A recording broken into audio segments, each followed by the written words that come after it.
এটা আমাদের টক টক হয়ে যাবে।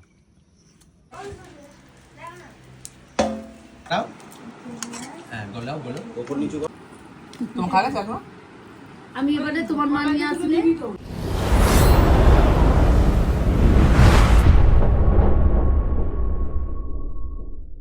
আগের ভিডিওতে তোমরা দেখেছিলে কিভাবে লোকের গাছ থেকে আমরা জামরুল আম সব পেড়ে খেয়েছিলাম এবং সেই আমগুলো এতটাই টেস্টি ছিল সেটা বলার কথা নয়। তারই কিছু ভিডিও ক্লিপিংস এই ভিডিওতে অ্যাড করে দিলাম তোমাদের বোঝার সুবিধার জন্য। রাধে রাধে বন্ধুরা, আমি শান্তনু কলকাতা থেকে চলে এসেছি নতুন একটা ভিডিও নিয়ে। কেমন আছো তোমরা সবাই? আমার নতুন একটা ভিডিওতে তোমাদের সবাইকে ওয়েলকাম জানাই। আশা করি তোমরা সবাই ভালো আছো আর সুস্থ আছো। বড়দের অনেক প্রণাম এবং ছোটদের অনেক অনেক ভালোবাসা। তো তারপর আমরা চলে গিয়েছিলাম ঘুরতে। তো ঘুরে এসে দেখলাম ফ্রাইড রাইস অলমোস্ট রেডি করা হয়ে গেছে। এবার কাকা সব মিশিয়ে দিয়েছে, এবার খাবারের পালা। আর এইদিকে পাতুরিগুলোকে সেদ্ধ করা হচ্ছে। আর দেখো কিভাবে বড় উনুনে রান্নাগুলো হচ্ছিল। প্রতিটা রান্না অপূর্ব হয়েছিল, কারণ তোমাদের আগেই বলেছিলাম যে এই মাটির উনুনে রান্না কিন্তু দুর্দান্ত টেস্ট হয়। আমার তো খুবই ভালো লাগে, আর আমি মাসির বাড়িও যখন যাই তখন কিন্তু এই উনুনে রান্না করেও খাই। দারুণ লাগে খেতে। আমার মতো কারা কারা এরকম মাটির উনুনে রান্না করে খেতে ভালোবাসো অবশ্যই কিন্তু একটা কমেন্ট করে জানিও। আর এই দেখো মাটন কষাটা কতটা টেস্টি তোমরা দেখেই বুঝতে পারছো। পুরো জামাই ষষ্ঠী কিন্তু এর ওপরই ডিপেন্ডেন্ট। মার্কেট এই মাটন কষাই খেয়ে নিয়েছে একাই। তবে সাথে ভেটকি পাতুরি আর ইলিশ পাতুরিও ছিল। আর মাটনটা তবে একটা আলাদাই লেভেল ছিল। যারা যারা মাটন খেতে ভালোবাসো তারা সবাই রিলেট করতে পারবে আমার কথার সাথে। সবার জন্য খাবারও রেডি করা হচ্ছিল। চলো জামাইয়ের মুখ থেকেই তোমাদের শুনিয়ে দিই জামাই ষষ্ঠীর ব্যাপারটায়। এই তো শ্বশুরবাড়িতে দিয়েছে মিক্স ফ্রাইড রাইস, ভেটকি পাতুরি, আর তোমার ইলিশ পাতুরি, স্যালাড আর মটন কষা, আর 5 রকম মিষ্টি মিষ্টি দিয়েছে, তার সঙ্গে দইও আছে। কোল্ড ড্রিঙ্কসটা বাকি, লাস্টে কোল্ড ড্রিঙ্কসটাও দিয়েছে। এখন আপাতত শ্বশুরবাড়ি হিট, শাশুড়ি হিট, সব হিট। প্রথমে পাতুরিতে স্টার্ট হোক, আর পাতুরি দিয়ে স্টার্ট হোক। দেখছি পুরো এইটা তো ইয়ে তো লাকি কুপন, যেটা হবে সেটা। এটাই কি বেরোয় এখন বলতে পারছি না, তবে মনে হচ্ছে পাতুরি হবে। এই তো ভেটকি পাতুরি, এটা ভেটকি পাতুরি। এটা ভেটকি পাতুরি, তার সঙ্গে আছে কাঁচা লঙ্কা। তো টেস্ট করে বলো কেমন। তার খুব টেস্টি হয়েছে মনে হচ্ছে, খেলে বুঝতে পারবো।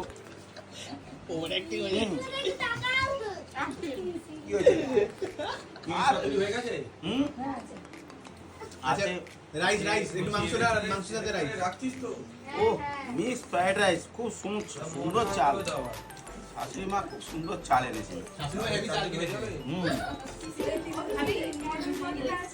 আর টেস্টিও হয়েছে, অসুবিধে নেই। আগে খাই তারপরে তোমায় বলবো। শুনলে তো জামাইয়ের মুখ থেকে সব কিছু। জামাই কিন্তু খুবই খুশি। এত কিছু আয়োজন হলে কোনো জামাই খুশি না হয়ে থাকে? আর খাবারগুলো তো তোমরা দেখতেই পাচ্ছ। এটা হলো আমার থালাটা। কষ্ট করে কলা পাতা আনা হয়েছিল তাতে খাবো বলে, কিন্তু দিদা ভুলবশত সেগুলো ছোট ছোট করে সবই কেটে দিয়েছিল, যার জন্য আর ও তো খেতে পারলাম না, তাই সেই থালাতেই খেতে হলো।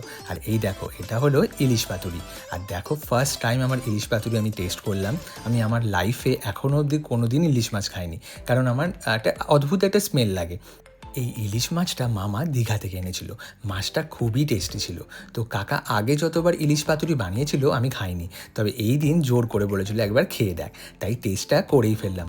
আর বিশ্বাস করো, খাওয়ার পর কিন্তু একটুও বুঝতে পারিনি যেটা ইলিশ মাছ। আমি চোখে দেখেছি বলে, কিন্তু না দেখলে হয়তো এটা আমি ভাবতাম ভেটকি মাছ। এতটাই টেস্টি খেতে, এতটাই অপূর্ব স্বাদ, সেটা বলার কথা নয়। আর দীঘার মাছগুলো কিন্তু সত্যিই সুন্দর হয়। মামা বেছে বেছে ভালো মাছটাই এনেছিল। আর এটা হলো ভেটকি পাতুরি। এই ভেটকি মাছটাও আমি আগে খেতাম না।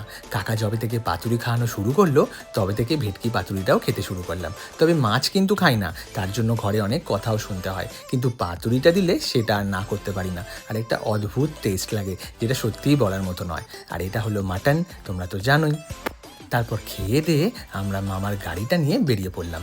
ভাই গাড়ি চালাতে খুবই ভালোবাসে, আর প্রতিবারের মতো এবারেও তাই গাড়ি নিয়ে বেরিয়ে পড়লাম, আর সাথে নিয়েছিলাম 3টে পুচকিদের, সেটাও তোমাদের ভিডিওতে দেখাবো। গাড়ি চালাতে ভাই খুব ভালোবাসে আর ভালো চালায়ও, তবে আমরা এখনও সেই ভয়টা কাটিয়ে উঠতে পারিনি, তাই ওকে অন রোড ছাড়িনি। আর এইদিকে দেখো এরা হাসাহাসি করছে আমি ভিডিও করছি বলে, এই পুচকুগুলোকে নিয়েই আমরা বেরিয়ে পড়েছিলাম।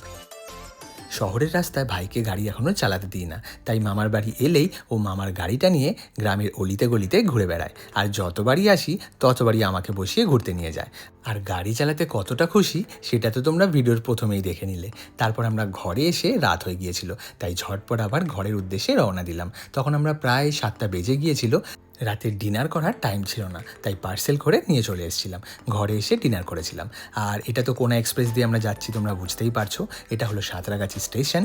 সারা দিনটা কিভাবে কেটেই গেল বুঝতে পারলাম না, তবে অনেক আনন্দ করেছি, অনেক খাওয়া দাওয়াও করেছি। আর এরকম জামাই ষষ্ঠী প্রতি বছরই খেতে চাই। নিজের যতদিন না হচ্ছে কাকার শ্বশুরবাড়িতেই জমিয়ে খাওয়া দাওয়া করে মনটা পুষিয়ে নিই। ভিডিওটা কেমন লাগলো তোমাদের অবশ্যই কিন্তু কমেন্ট করে জানিও। দেখা হচ্ছে নতুন কোনো ভিডিওতে। সবাই ভালো থেকো, সুস্থ থেকো, সাবধানে থেকো, অ্যান্ড কিপ স্মাইলিং।